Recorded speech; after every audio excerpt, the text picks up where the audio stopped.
ओकाड़ा से doctor Gulrez doctor रजम सेठी साहब से क्या जानना चाह रहे हैं?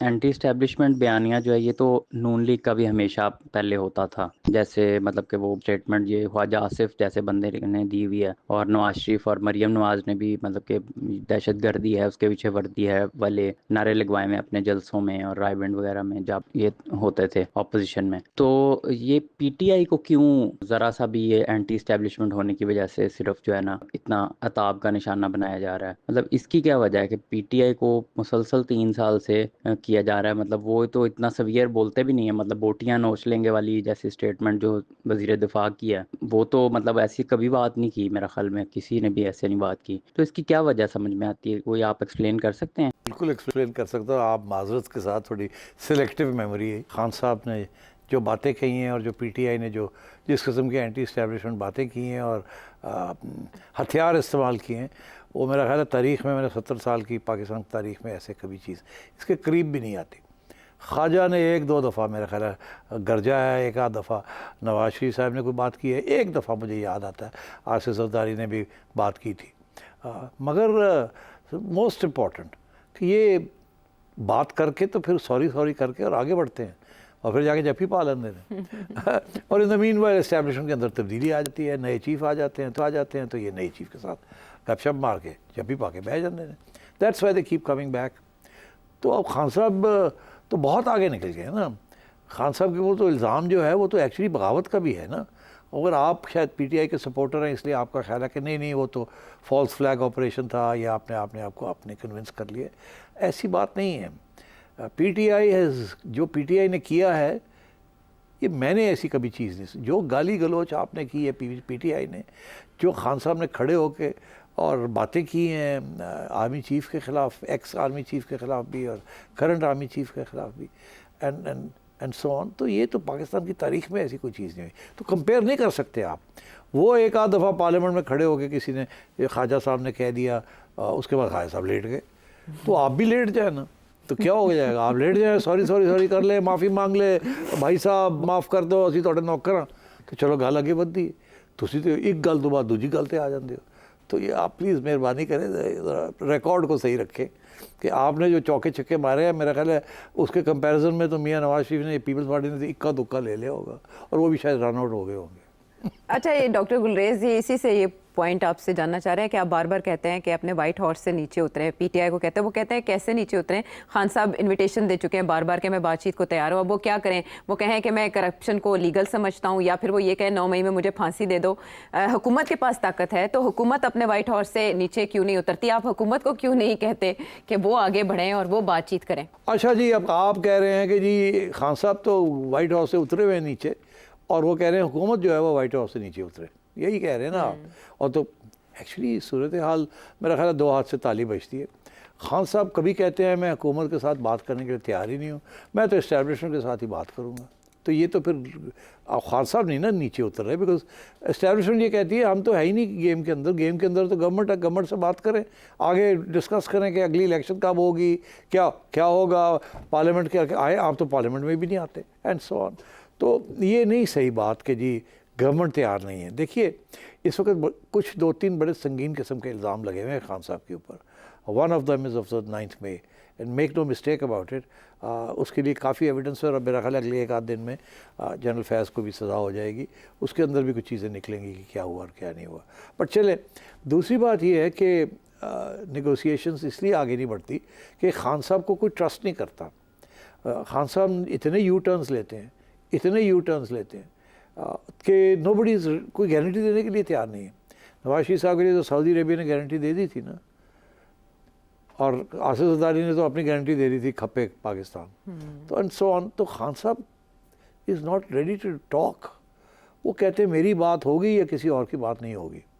अभी एक प्रोग्राम मैं देख रहा था कि एक हमारे सहाफ़ी दोस्त हैं, वो बता रहे थे कि खान साहब जिस दिन प्राइम मिनिस्टर बने हैं उसके अगले दिन उन्होंने DGFIA और IB को बुला लिया और कहा कि ये लिस्ट है, ये लोग हैं, इनको पकड़ो, अंदर करो, इनके नीचे निकालो, इनके ऊपर क्या क्या और जेलों में डालें इनको। तो खान साहब तो पहले दिन से इस किस्म की इंतकामी कार्रवाई शुरू करने वाले थे। और आखिरी पॉइंट आपका कि ये लोग तो सारे करप्ट हैं तो इन, और खान साहब तो बड़े साफ़ सुथरे हैं, That's not the case. हाँ, माजरत के साथ बिल्कुल ऑनेस्टली जो करप्शन केपी में हुई है पीटीआई ने की है, और जो करप्शन खान साहब की एक्सटेंडेड फैमिली ने की है, वो कुछ छुपी भी बात नहीं है. जो पंजाब के अंदर जो हो रहा था under Buzdar and the friends of the Begum, अब रहने देना इस बात को. जो बात तस्लीम करने वाली होती है, अगर आप वो तस्लीम कर लें तो बात आगे बढ़ती है. अगर आप वही नहीं तस्लीम करते और ये कहते हैं जी ये तो चोर थे, असी साफ सुथरे स्नो वाइट ना थे, ऐसा काम नहीं चलता. अगर आप होते तो शायद things might have been better, but your government, PTI government has not been like that. PTI government was a bad government for 4 years, and it was a corrupt government, and Punjab was and KP were the sources of corruption. तो इसलिए ये जिम्मेदारी तो लेनी पड़ेगी ना खान साहब को एज प्राइम मिनिस्टर. ये कार्ड से जी मैंने तो पता ही नहीं सी की हो रहा है. मेरे यार दोस्त करते पे सन, मेरी बीवी दी यार दोस्त करते पे सन, वो जो चीफ मिनिस्टर में लगाया सी जिन्होंने असी क्या सारे ने क्या कढ़ो है तो करप्शन हो रही है, और नहीं जी उन्हें मैं नहीं करना. दिस इज नॉट ऑन ना, बी फेयर. ठीक है. अब शांगला से फजले हादी. पिछले कई प्रोग्रामों में आपने पाकिस्तानी मैशियत के लिए बहुत बुरा आकस दिखाया था, लेकिन अभी सिटी साहब हमने अपनी तवक्कुआत को सीपेक के प्रोजेक्ट्स के साथ लगा दिए हैं, जिसका फर्स्ट फेज मुकम्मल हो चुका है और सेकंड फेज पे अभी काम जारी है, और फिर इसके बाद थर्ड फेज होगा. और खास तौर पर इस प्रोजेक्ट को तो इकोनॉमिक गेम चेंजर कहा गया है, क्योंकि इसमें इंडस्ट्रियल जोन शामिल है जिसमें यहाँ पे इंडस्ट्रीज लगेगी, और फिर उसके बाद चाइना से बिलियंस ऑफ डॉलर्स की इन्वेस्टमेंट आएगी, और हमारे प्रोडक्ट्स के ऊपर चाइनीज लेबल्स लगेंगे, और इस तरह हमारे एक्सपोर्ट में तेजी आएगी. अब यहाँ पे सबसे अहम सवाल यही है कि क्या सिटी साहब आपको पाकिस्तानी मैशियत के लिए कुछ अच्छे दिन भी नजर आते हैं सीपेक के प्रोजेक्ट्स मुकम्मल होने के बाद? देखिए, पाकिस्तान की मैशियत जो है वो संभल गई है. पहले ऐसे डाइव मार रही थी, इस हाइब्रिड गवर्नमेंट ने उसको रोक लिया डाइव को, और अब आहिस्ता आहिस्ता जैसे जहाज़ नहीं टेक ऑफ के लिए तैयार हो जाता, तो ये रेविंग अप हो रही है थोड़ी स्पीड लेने के लिए. IMF भी ये कहती है कि जो डिफ़ॉल्ट का ख़तरा दूर हो गया, कुछ सख्तियाँ करनी पड़ी हैं, टाइट करनी पड़ी हैं बेल्ट्स, मगर ग्रोथ आहिस्ता आहिस्ता वापस आ रही है. आपका करंट अकाउंट जो है वो भी पॉजिटिव हो गया है. इंपोर्ट्स गिर गई हैं, एक्सपोर्ट्स ठीक हैं, बढ़ सकती हैं मगर बड़ी नहीं, मगर इंपोर्ट्स गिर गई हैं. डिवैल्यूएशन हो रही थी वो रुक गई है, बहुत महंगाई हो रही थी वो रुक गई है. अभी तो कह रहे हैं कि महंगाई का ये 2% से भी ऊपर नहीं है इस वक्त. तो इंडिकेटर्स तो अच्छे हैं. और पहले ये था कि जी 1% ग्रोथ होगी, फिर ये था कि 2% होगी, अब हमें कहा जा रहा है कि 3% इस साल 3%, 2.5% होगी, अगले साल 3.5% पे भी चली जाएगी. तो Aahista Aahista Aahista things are getting right. मगर इसका ये मतलब नहीं खुशहाली आ रही है, वो अभी नहीं आनी.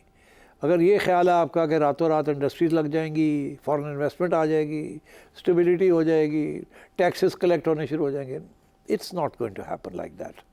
अलबत्ता ये है कि कतरा कतरा दर समुंदर. मगर अगर हिंदुस्तान के साथ ये टेंशन रही, जो कि हिंदुस्तान की कोशिश है कि अब ये सारा वक्त ये टेंशन रहे, उनका ये ख्याल है कि अगर ये टेंशन रहेगी किसी वक्त जंग छिड़ सकती है, तो पाकिस्तान को अपनी डिफेंस अलर्टनेस और सिक्योरिटी के ऊपर और पैसे खर्च करने पड़ेंगे. इंडिया की बहुत बड़ी इकॉनमी है, वो संभाल लेंगे, वो 2, 3, 4, 5 अरब डॉलर्स जो है और डिफेंस को दे देंगे, कोई फ़र्क नहीं पड़ता. हमारे लिए प्रॉब्लम, और अभी already military has asked for an increase. वो कहते हैं कि हमारे डिफेंस बजट के लिए पैसे अगले बजट में दें हमें. ज़ाहिर है पैसे खर्च हो गए ना. अब इसके बावजूद कि चाइना आपको उधार पे दे रहा है बहुत कुछ, हथियार भी दे रहा है, सब कुछ, मगर at the same time I think अब टाइट तो करना पड़ेगा. आज की खबर थी कि फेडरल गवर्नमेंट ने कुछ पैसे काट लिए हैं प्रोविंसेस के नेशनल फाइनेंस कमीशन अवार्ड के. वो कह रहे हैं कि आपने ये पैसे दे रहे थे, ये पैसे दे रहे थे, आपने दिए नहीं, हमने आपके पहले ही पैसे ही काट लिए जो हमने आपको देने हैं, उसमें से हमने काट लिए. और अब प्रोविंसेस के ऊपर भी प्रेशर आएगा कि आप मेहरबानी करें, पैसे जितने पहले मिलते थे नहीं मिलेंगे, हमने डिफेंस को देने हैं, या फिर टैक्सेस और बढ़ाने पड़ेंगे, जो कि ऑलरेडी लोग रो रहे हैं इसके ऊपर. और तो मैं समझता हूँ कि बेल्ट टाइटनिंग का फिर वक्त आ गया है, और हो सकता है कि ग्रोथ जो है वो थोड़ी देर के लिए रुक जाए. उसकी वजह यह है कि डेवलपमेंट जो है, जो एक्सपेंडिचर जो डेवलपमेंट के लिए होता है वो कम हो जाएगा, क्योंकि डिफेंस के लिए जाना पड़ेगा. डेवलपमेंट एक्सपेंडिचर जो होता है वो प्रोडक्टिव होता है, डिफेंस एक्सपेंडिचर अनप्रोडक्टिव होता है. It's like consumption. तो we'll have to give another $1 billion I think to the defence of Pakistan. और अब तो इस पर कोई शक ही नहीं है ना कि you need to do that. जो दुश्मन है वो तो कह रहा है कि मैं तो किसी वक्त चढ़ाई कर सकता हूँ, एंड उसकी तैयारी कर रहा है वो। सो आई थिंक इकॉनमी स्टेबल हो गई है, अब चढ़ने लगी थी तो ये इशू इंडिया के साथ खड़ा हो गया है, जिसकी वजह से अब फिर स्टॉलिंग हो जाएगी और अब रिसोर्सेज जो है डिफेंस में देने पड़ेंगे। और थ्रेट ऑफ वॉर जो है उसके अंदर डेवलपमेंट नहीं हो सकती। कोई पैसा लगाने के लिए तैयार नहीं होगा अगर यही फिक्र होगा कि जी किसी वक्त भी इंडिया के साथ जंग हो सकती है। आपने देखा कोविड के ज़माने में अच्छे खासी चीज़ें बंद हो गई थी। अभी मैं छोटी सी आपको बात बताता हूँ, पॉलिटिकल इंस्टेबिलिटी जो है वो भी आपको तंग करती है, और पॉलिटिकल इंस्टेबिलिटी भी बिल्कुल सरफेस पे है। जैसे वॉर का थ्रेट सरफेस पे है, पॉलिटिकल इंस्टेबिलिटी भी सरफेस है। अभी आपने देखा क्या हुआ, ये पानी पर सिंध के अंदर सिंधी नेशनलिस्ट ने सड़कें बंद कर दी थी, और क्या हुआ, जितनी भी एक्सपोर्ट्स पंजाब से जा रही थी, कंटेनर जा रहे थे, वो 7 दिन के लिए रुक गए। और इस पिछले ये जो महीना गुजरा है, इसमें जो एक्सपोर्ट्स होनी थी वो सारी अब पोस्टपोन हो गई हैं to next month. And so this makes a big difference, political instability. इसी तरीके के साथ थ्रेट ऑफ वॉर। तो अभी आप जिस पानी में आप तैर रहे हैं ना, वो काफ़ी वहाँ गड़बड़ है, वहाँ पानी ऊपर नीचे इधर उधर चल रहा है। अभी वो थंडर स्टॉर्म नहीं आई, मगर वो आ सकती है। Political instability can create problems, and threat of war can actually translate into war, can create problems.